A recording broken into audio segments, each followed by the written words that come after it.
Welcome to the 22nd lecture on computational mathematics with SageMath. In the last lecture, we looked at computing integral of various functions using SageMath, including some numerical integral wherever it was necessary.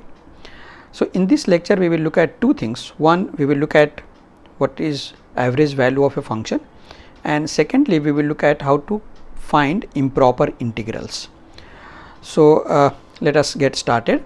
So, if you look at the average value of the function, if you are given a function f(x) is equal to some function y equal to f of x, some function in interval a b, then how to find the average value?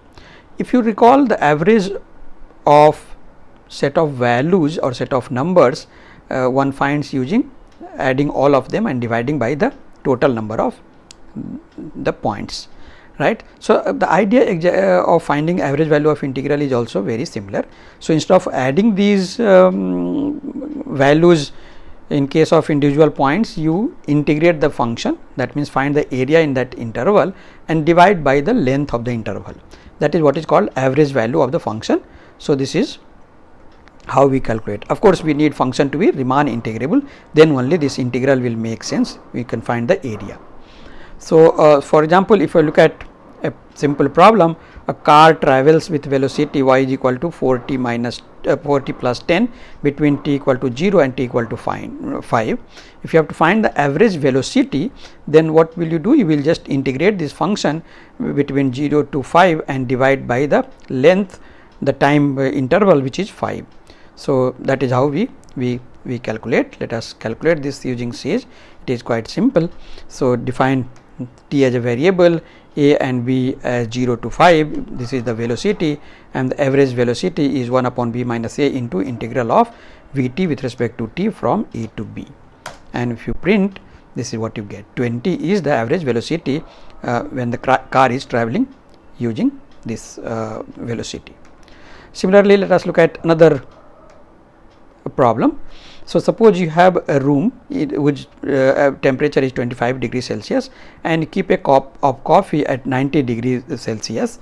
Then according to Newton's law of cooling, suppose at t minute this temperature of coffee is given by 25 plus 80 into e to the power minus t by 40. Then what is the average temperature of the coffee during first 20 minutes? Right. So, how do we calculate? Again, it is quite simple. So, if you look at this function of cooling function as a time, define that as capital T and then calculate the average value of this capital T between 0 to 20. Right. So, that is the 87.955 is the average temperature, which is quite high. Right. So, it simply means that within 20 minutes if you drink this coffee, it will be quite hot, right. Similarly, there is another important result on average value of the function, and it says that if you look at the average value of the function in the interval a to b, then this is equal to f of c, that is it is attained at some value c between a and b. This is what is called mean value theorem of integral. So, let us look at geometrically what it means. So, suppose you have a function f x is equal to sin x into e to the power minus x square in the interval 0 to 2. Let us plot graph of this function. So, that is the graph of this function e to the power minus x square into sin x, and if you look at the average value, if you calculate the average value, this is equal to 0.210. So, if you draw a horizontal line at 0.210, then it will intersect this function about at 2 points in this case. So, that is the meaning of this mean value theorem of integral. So, let us calculate this value is, let me store that value in m. So, though I have written here numerical integral, in this example you do not need numerical integral, but if you have complicated function you need to calculate the numerical integral. Now, let us look at what will be the intersection of the function along with this. So, first let us plot graph of the function along with the the horizontal line y is equal to m with red in color. So, you can see here this is the rectangle of height m in this interval. So, that will intersect, this horizontal line will intersect at 2 points, and we can find out this using find root command. So, this find root of f of x is equal to m between 0 to 1. So, you can see that there is one root between 0 to 1, there is another root between 1 and 2. So, the first root I am calling at C1, which is 0.2231, and the second root is C2, which is 1.2231, and so if you try to plot both together, then this we have already seen, this is how it looks like. So, that is the geometric meaning of the average value of the integral, which is attained at some point of the function. This is what is called mean value theorem of integral. Right. Now, let us look at improper integrals. So, if you have integral f x from a to infinity or minus infinity to b, a and b are finite number, or minus infinity to infinity. So, this kind of integrals are called improper integrals. So, improper integrals in this case is one in which either one or both the limits are plus infinity or minus infinity. You can also have a situation where the function at some intermediate point a or at the end point may shoot to plus minus infinity. Such integrals are also known as improper integral. So, one can define when does this kind of integral exist. One can define this integral using limit.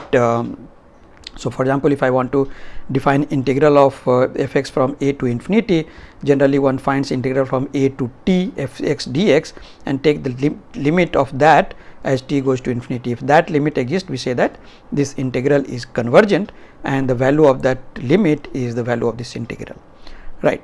So, Sage can find improper integrals, but not everything. Of course, it has limitations. So, for example, if you look at f x equal to sin x, and if you try to find indefinite integral from 0 to infinity, then it says it is undefined. For example, in this case, because this sine integral will integral of sine from 0 to infinity will go to infinity. Whereas, if you look at integral of sin x log x upon x from e to infinity, then this again it says that if you come down this error, they say that integral is divergent. So, in case the integral does not exist, it may give you integral is divergent, or it will say undefined, right. So, let us take one example. So, if you want to find this indefinite integral from minus infinity to infinity of 1 upon 1 plus x square to the power 3 by 2, then what do we get? So, first let us plot graph of this function between minus 10 and 10. So, if you plot this graph, this is how the function looks like. Let me make it figure size small, so that it will be visible properly. Fig size is equal to, let us say, 3, right. So, this is how the look like. So, you can see here after certain stage this function is almost very close to 0. So, what matters is the area in this finite domain, rest can be made as small as possible. So, that gives you an idea that this indefinite improper integral exists, and if you try to find out this improper integral, the answer is 2. So, this is convergent. Similarly, if you try to look at integral of log x square from minus infinity to infinity, first try to plot graph of log x square. So, if you take log x square from 0 to 1, this is how it looks like. So, at 0 it goes to infinity, but that is log 0, log very number very close to 0 will be quite high in negative, very small quantity in negative, and then it's we are taking square of that, that will be very large positive quantity, right. So, if you try to find the integral of f between 0 and 1, this is 1, this is equal to 2, whereas if you try to, so okay, we wanted to find between 0, let us find from between 0 to infinity, not from minus infinity to infinity, from 0 to infinity, and then see what you get. So, this one, let us calculate from 0 to infinity. Infinity is 0, this value you can see here. Again, this is, this says it is divergent. So, it is divergent, whereas in 0 to 1 it is finite, right. Let us take another example. So, for example, this integral of cos x square from 0 to infinity, again this value is equal to square root pi into square root 2 by 4, and if you try to find numerical value of this, then dot n, this will give you 0.6266. So, that is the numerical value. So, this is convergent and its value is 0.62. Similarly, if I look at this function, so this function, for example, is not defined at 1 and it also not defined at minus at 0 and minus 1.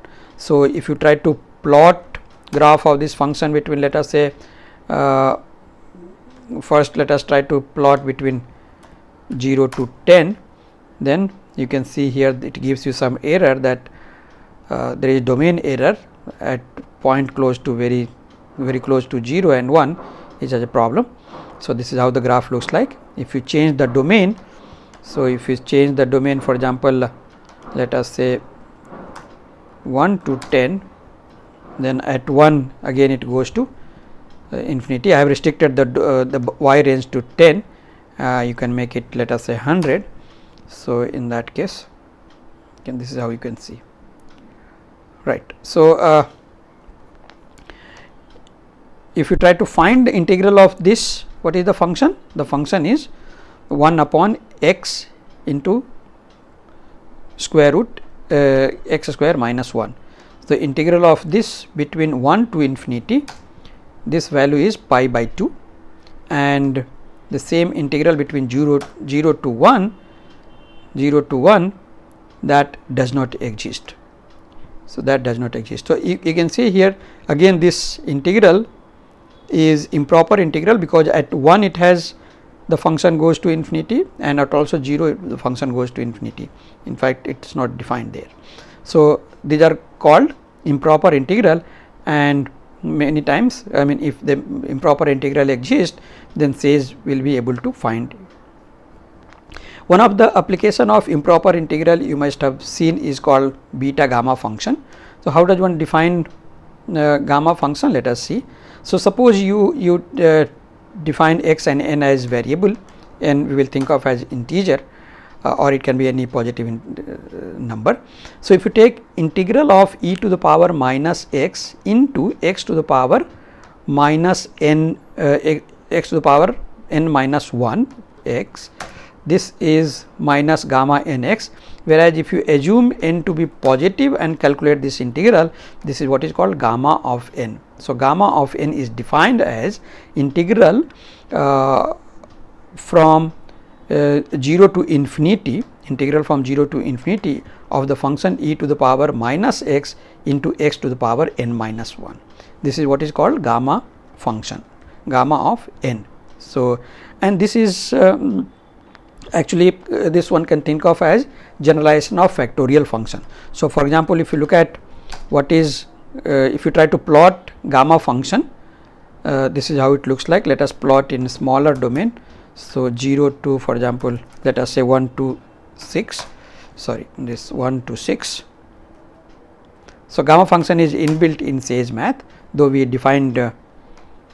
So, here it is, there is no problem, whereas if you try to define between 0 to 6, then you will see that at 0 it will go to somewhat infinity, and if you look at from minus 3 to, let us say, 1, then you will see that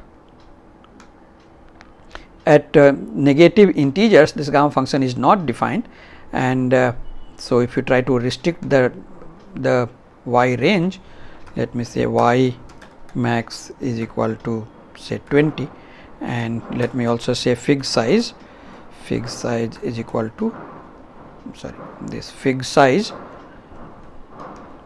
is somewhat slow, so 1, which is fig size is equal to 4, y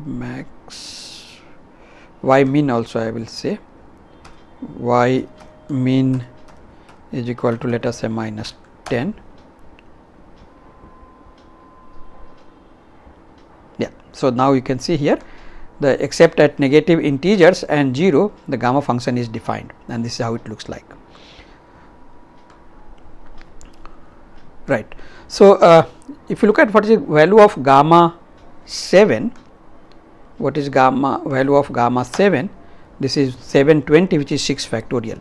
If I look at what is value of gamma, let us say gamma 5, this should be 24, which is 4 factorial. So, in fact, if n is integer, then gamma n will be n minus 1 factorial. You can verify this. So, gamma of p, is it equal to factorial of p minus 1 for any value of any integer, positive integer p, right? This is true. So, that is why we say that gamma function is generalization of factorial function. If you look at what is gamma of half, this is square root pi. So, and so what will the square root pi? It will be n is equal to half. So, e to the power x into x to the power minus half, that is 1 upon square root. So, e to the power x upon square root x, if you try to integrate between 0 and infinity, this you will get as square root pi. That is very important approximation. So, that is what is done here. Square root e to the power minus x upon square root x will be square root pi, which is gamma of half. And gamma of x plus 1, if you try to simplify, you can use change of variable, then that is nothing but x times gamma x. So, you can verify this. Boolean means it will give you true or false value. Without Boolean, it will not give you, it will simply return this is equal to double equal to this, right. Similarly, if you take the derivative of gamma function and try to calculate what is the derivative of gamma function at 1, this gives you negative 0.577, which is negative of the Euler gamma constant. This is what is called Euler gamma constant, again very important constant. Okay. Next, if you look at integral of t to the power x minus 1 into 1 minus t to the power y minus 1, where x and y are positive and t between 0 and 1, this is what is called beta function. So, this is beta of x y, and beta x y actually is a function of gamma function. So, beta of x y is equal to gamma x upon gamma y divided by gamma of x plus y. So, that is what is verified here. Beta of x y is equal to gamma x into gamma y divided by gamma of x plus y. So, and this beta gamma function has lots of application in statistics. Okay. Similarly, if you look at take any book, try to look at what are the some of the properties of beta gamma function, you can very easily try to verify in SageMath. At the end, let me leave you with some simple exercises. So, first two exercises are to verify this the relationship between the average value and the value of the function, or mean value theorem for integral. So, take the function f x equal to x upon 1 plus x square to the power whole square in the interval 0 to 2 and verify this mean value theorem for integral. You can also plot the rectangle as we did in above. Similarly, you take the second problem is the linear density of a rod 12 meter long is 18 upon square root 2x plus 1 kilogram per meter, where x is measured in meters from one end of the rod. Find the average density of the rod. So, this is okay, and then try to evaluate these improper integrals and the fourth one is if you look at this function, for example, f x equal to this 1 upon square root 2 pi s into e to the power negative of x minus m the whole square upon 2 sigma square. I should write 2 s square, not sigma square. So it is s square. You can take sigma also. So this is what is called Gaussian function. What happened? Gaussian function, and try to plot graph of this function. This will be bell shaped graph around m. M is the mean, s is the standard deviation, and try to find this integral from minus infinity to infinity of f x from of f x. So this will be the total area from minus infinity to plus infinity, and this turns out to be 1. So that is why this is a probability distribution function, because the area, total area under this curve is 1. Okay. So thank you very much. Next time we will look at some applications of these integrals.